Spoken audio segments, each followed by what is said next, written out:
1. Evolution of Indian Constitution. Our Constitution. Our present Constitution, the first Constitution of India framed and given to themselves by the people of India, was adopted by the Constituent Assembly on 26 November 1949. It came into full operation with effect from 26 January 1950. The Constitution as originally adopted had 22 parts, 395 articles and 8 schedules. Its present text is as amended from time to time. Although the systems of ancient India do have the reflections in the Constitution of India, the direct sources of the Constitution lie in the administrative and legislative developments of the British period. A concise and chronological description of the acts, documents and events thus culminated in the framing of the world's largest written constitution is given here. Administrative and legislative reforms before 1857. Regulating Act of 1773. This act was based on the report of a committee headed by the British Prime Minister Lord North. Governance of the East India Company was put under British parliamentary control. The Governor of Bengal was nominated as Governor General for all the 3 presidencies of Calcutta, Bombay and Madras. Warren Hastings was the first such Governor General under this act. A Supreme Court was established in Calcutta, now Kolkata, in 1774. Sir Elizabeth Impey was the first Chief Justice. Others 3 judges were 1 Chambers, 2 Leominster and 3 Hyde. Governor General was empowered to make rules, regulations and ordinances with the consent of the Supreme Court. Pitt's India Act of 1784. It was enacted to improve upon the provisions of Regulating Act of 1773 to bring about better discipline in the company's system of administration. A 6-member board of controllers was set up which was headed by a minister of the British government. All political responsibilities were given to this board. Trade and commerce related issues were under the purview of the court of directors of the company. Provinces had to follow the instructions of the central government and Governor General was empowered to dismiss the failing provincial government. Charter Act of 1793. Main provisions of the previous acts were consolidated in this act. Provided for the payment of salaries of the members of the Board of Controllers from Indian Revenue. Courts were given to the power to interpret rules and regulations. Charter Act of 1813. Trade monopoly of the East India Company came to an end. Powers of the 3 councils of Madras, Bombay and Calcutta were enlarged. They were also subjected to greater control of the British Parliament. The Christian missionaries were allowed to spread the religion in India. Local autonomous bodies were empowered to levy taxes. Charter Act of 1833. The Charter Act 1833, which was enacted by the British Parliament, provided for the establishment of a law commission for consolidation and codification of Indian laws. In 1835, Lord Macaulay was appointed as chairman of the first law commission. Sir James Stephen was appointed as a law member in place of Lord Macaulay. Slavery system in India was declared illegal through this Charter Act and was abolished in 1843.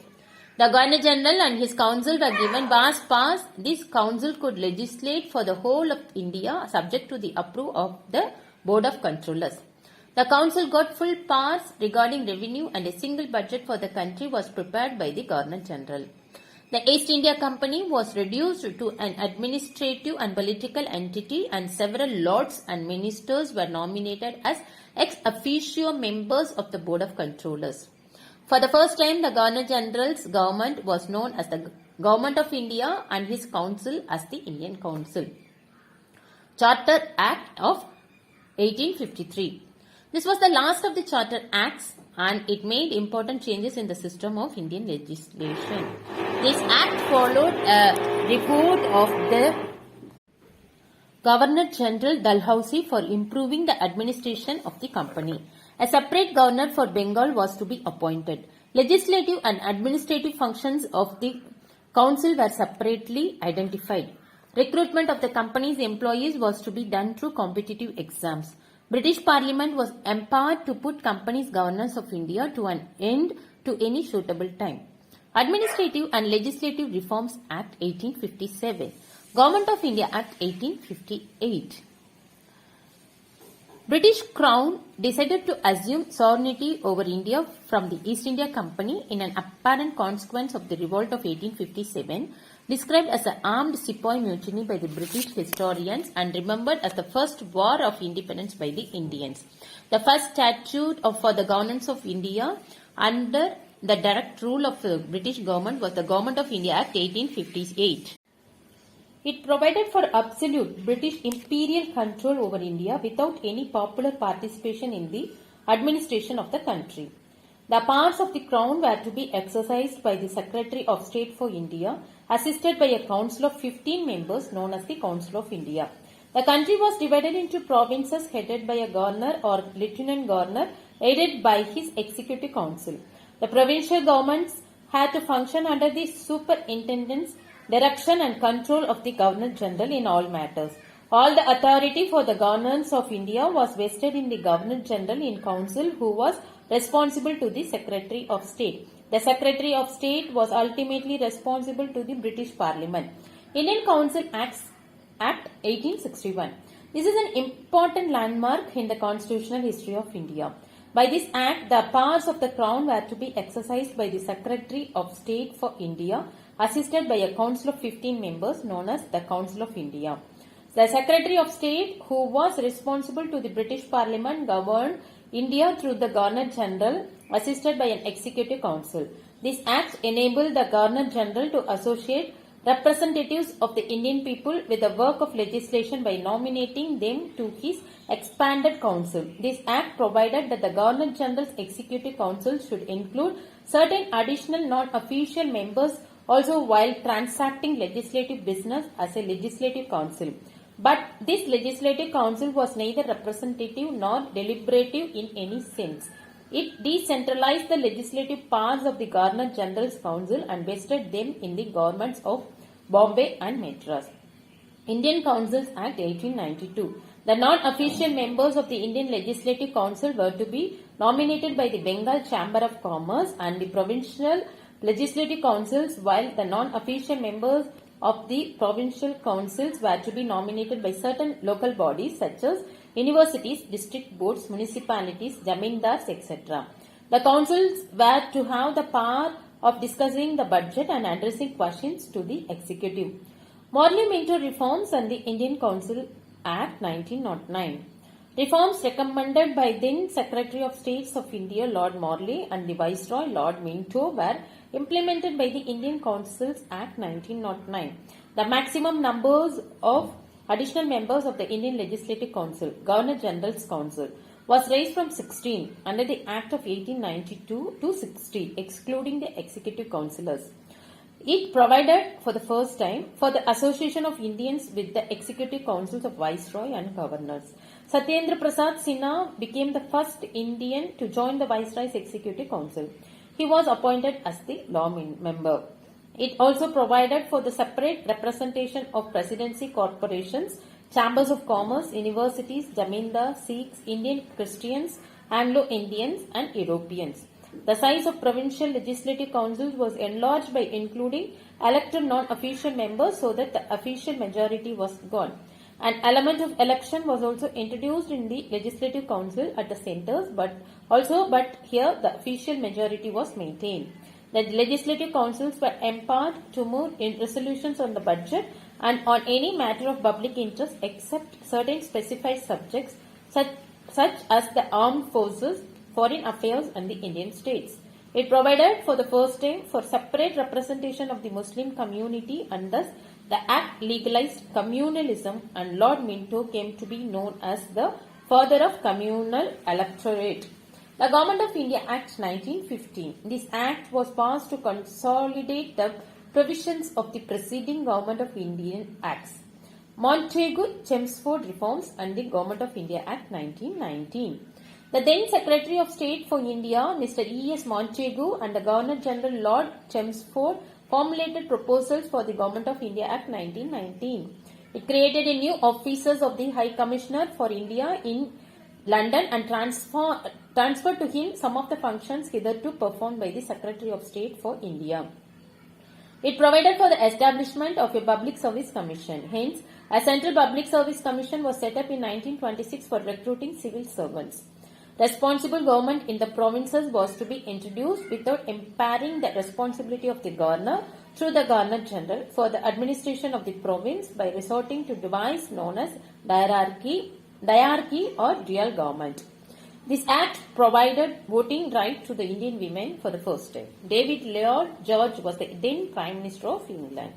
The subjects of administration were to be divided into two categories, central and provincial. Central subjects were those which were exclusively kept under the control of the central government. The provincial subjects were subdivided into transferred and reserved subjects.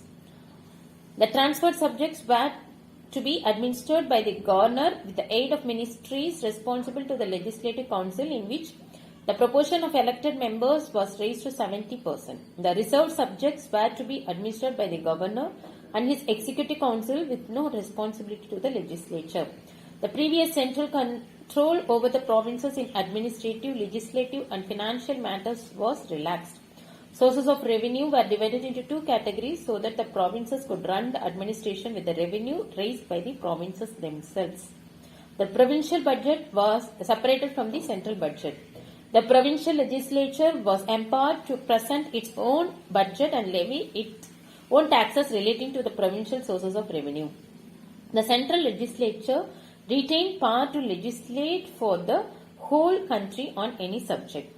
The control of the Governor General over provincial legislation was retained by the providing that a provincial bill, even though assented to by the Governor, would become law only when assented to also by the Governor General.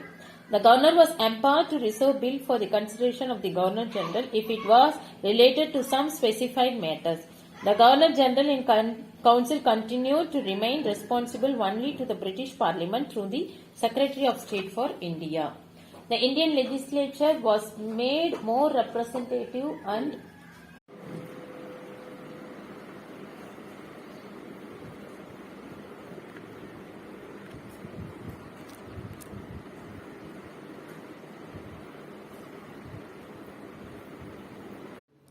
the Indian legislature was made more representative and for the first time bicameral.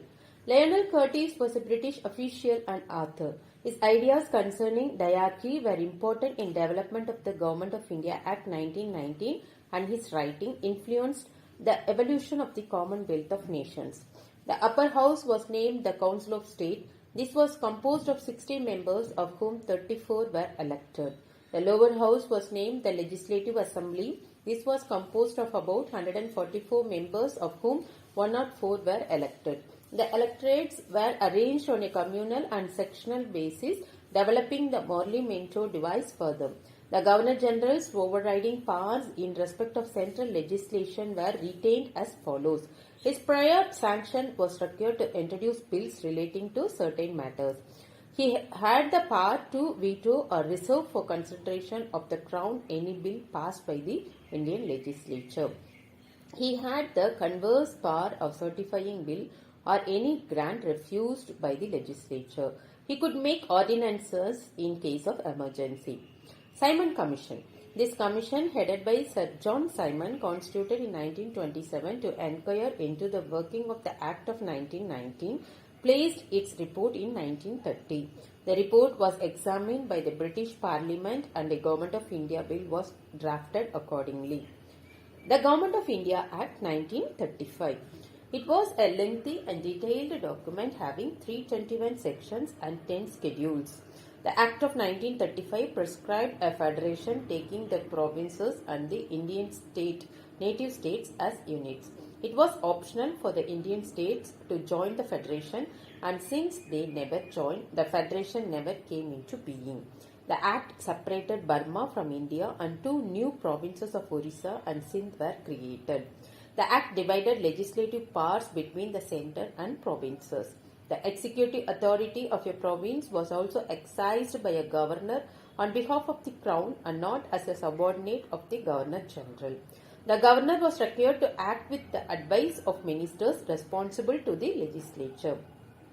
In certain matters, the governor was required to act in his discretion without ministerial advice and under the control and directions of the Governor General and through him of the Secretary of State. The executive authority of the centre was vested in the Governor General on behalf of the Crown.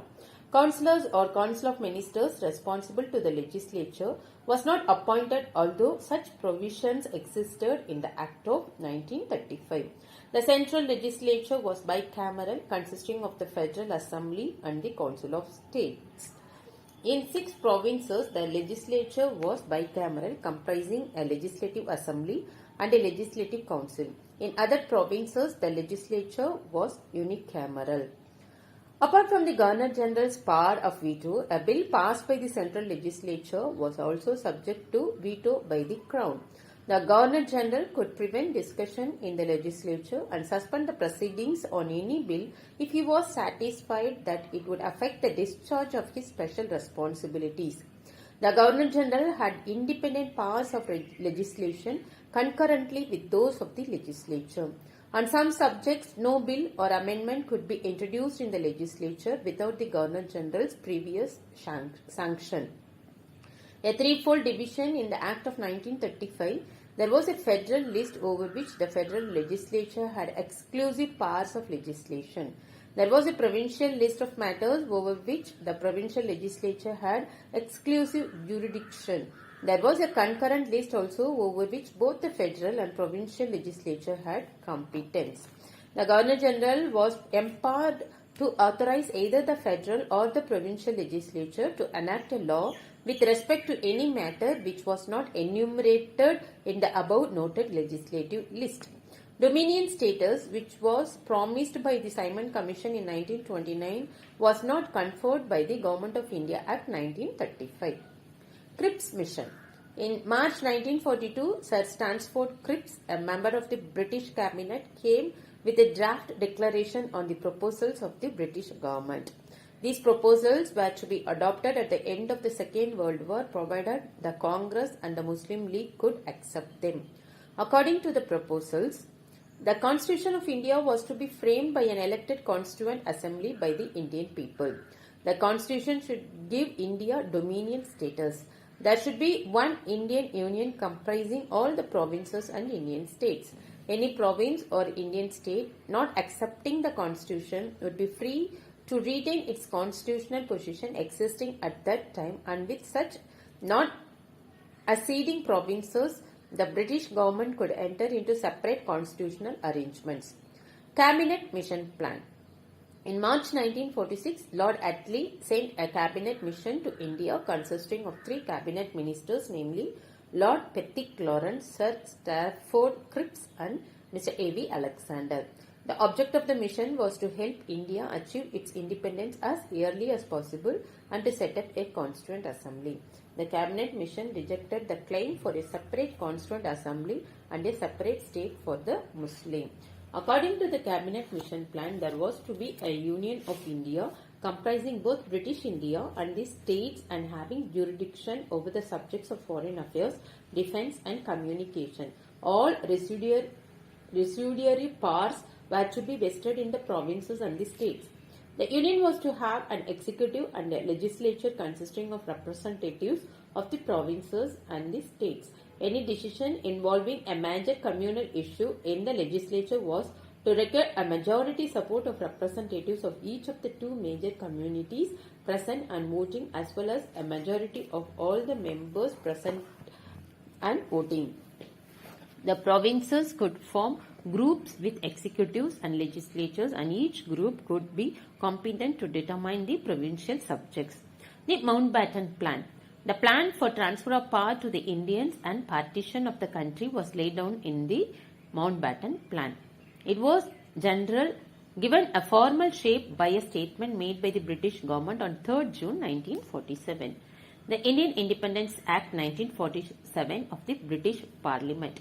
In pursuance of this Act, the Government of India Act 1935 was amended by the adoption orders both in India and Pakistan for setting up an interim constituent assembly to draw up the future constitution of the country. Interim government, September 2, 1946. as per the proposal of Cabinet Mission in 1945. Members, portfolios held. Jawaharlal Nehru, Vice President of the Council, External Affairs and Commonwealth Relations. Sardar Vallabhai Patel, Home, Information and Broadcasting. Dr. Rajendra Prasad, Food and Agriculture. Dr. John Mathai, Industries and Supplies. Jagjeevan Ram, Labour. Sardar Baldev Singh, Defence. C.H. Baba, Works, Mines and Power. Liaquat Ali Khan, Finance. Abdul Rab Nishtar, Post and Air. Asaf Ali, Railways and Transport. C. Rajagopalachari, Education and Arts. I. Chundrigar, Commerce. Ghazanfar Ali Khan, Health. Joginder Nath Mandal, Law. First Cabinet of India, Independent India, 1947. Members, portfolio held. Jawaharlal Nehru, Prime Minister, External Affairs and Commonwealth Relations, Scientific Research. Sardar Vallabhai Patel, Home, Information and Broadcasting States. Dr. Rajendra Prasad, Food and Agriculture. Maulana Abul Kalam Azad, Education. Dr. John Mathai, Railways and Transport. R.K. Shanmugam Shetty, Finance. Dr. B.R. Ambedkar, Law. Jagjeevan Ram, Labour. Sardar Baldev Singh, Defence. Rajkumari Amrit Kaur, Health. C.H. Baba, Commerce. Rafi Ahmad Kidwai, Communication. Dr. Shyama Prasad Mukherjee, Industries and Supplies. V.N. Gadgil, Work, Mines and Power. From the 15th August 1947, India ceased to be a dependency and the suzerainty of the British Crown over the Indian states, and the treaty relations with tribal areas lapsed from that date. In a referendum held on 6 July 1947, Sylhet, Assam had decided to join the province of East Bengal to be a part of a new country, Pakistan. The office of the Secretary of State for India was abolished. The Governor General and the governors lost extraordinary powers of legislation to compete with the legislature. The Central Legislature of India, composed of the Legislative Assembly and the Councils of States, ceased to exist on August 14, 1947. The Constant Assembly itself was to function also as the Central Legislature with complete sovereignty.